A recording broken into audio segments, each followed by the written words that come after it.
Did you see the video of the fucking monkey riding a motorcycle? Yes. That pulls up and tries to steal a baby? Here it comes. Watch. Here's the monkey on the motorcycle, bails and grabs the kid, throws the kid to the ground. It's a little baby, and starts dragging him away, tries to steal him because he wants to eat the baby. There's a famous story of this guy who had a pet chimp. So this guy gets rid of this chimp. The shelter takes it in. The guy goes to visit the chimp, and he brings a birthday cake. And the other chimps that are in cages right next to it are like, this motherfucker didn't bring me a cake. So they figure out a way to get out. And they got out, and they attacked the man, and they tore him apart. They tore his face off. They tore his dick off. They tore his feet off.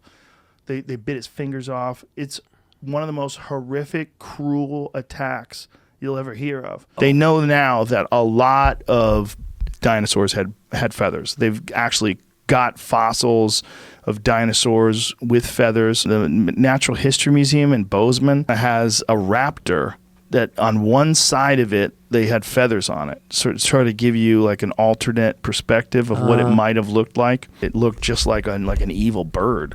It's really cool. So the birds that you see today, whether it's a peacock or a chicken, it's a dinosaur that survived. I watched bees communicate with each other once. I was on the set of Fear Factor, and we covered these people with bees. And then a neighboring colony, a colony that actually lived there, a local colony, came and were like, what are you guys doing here?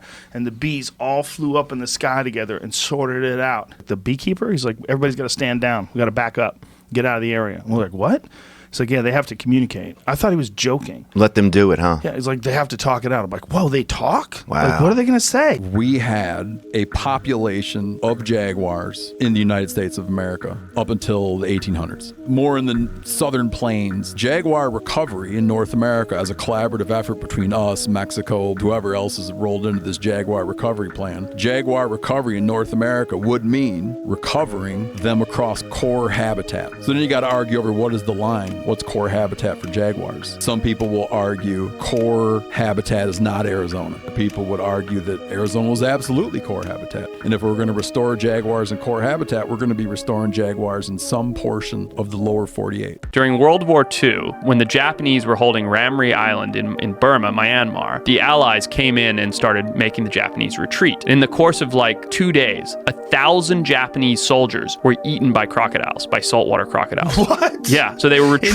in 2 days? In 2 days. It was this kind of perfect storm of situations where, because there were all these soldiers, they were eating all the prey. All the crocodiles were particularly hungry because of that. When the Allies pushed all the Japanese back into the swamps, they started screaming, and one scream would trigger all the crocodiles to get into a frenzy, and it just wiped out this entire populace of people that ran through the swamp. The cordyceps mushroom that infects ants and causes these ants to explode, and these ants release these spores that will then infect all the ants around them. So when ants find that one of their ants has been killed and infected by this mushroom, by this fungus, they will drag this ant far away from the colony. There's a group of people that say that dragons were real, and I'll explain. So around the same time period in, China, South America, Africa, Rome, all these places, images depicted people fighting dragons. When you break that down, you think about the fact that large birds had a hard time being fossilized because they have like hollowish bones. They break down very easily and they don't fossilize. The group that says this, basically they're saying the evidence is the reason there's no fossils of dragons is because they had bird bones and they were actually very delicate animals. A small population of these giant flying lizards existed and basically encompassed all these different countries where they all depicted fighting dragons in their own way, and they were all killed off by,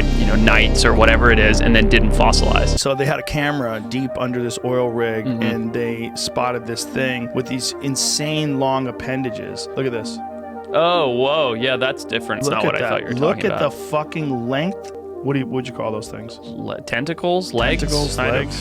What is it? But look at the legs on it. It's like an insect. Yeah, that's very bizarre. See how they have like very obvious bends? I mean, if you saw that underwater, you would shit your pants. 100%. And it's 100 feet. It's huge. Some primates have moved into the Stone Age right now. You ever see the photo of the orangutan that spearfishes? It's crazy. He's hanging onto a tree with one hand, and he's got a stick with the other hand. He's fucking stabbing at fish. They're so close to us. They're just like a few million years away, as opposed to like a slug. They're not figuring out shit. But monkeys and chimps, they're fucking thinking creatures. They're calculated,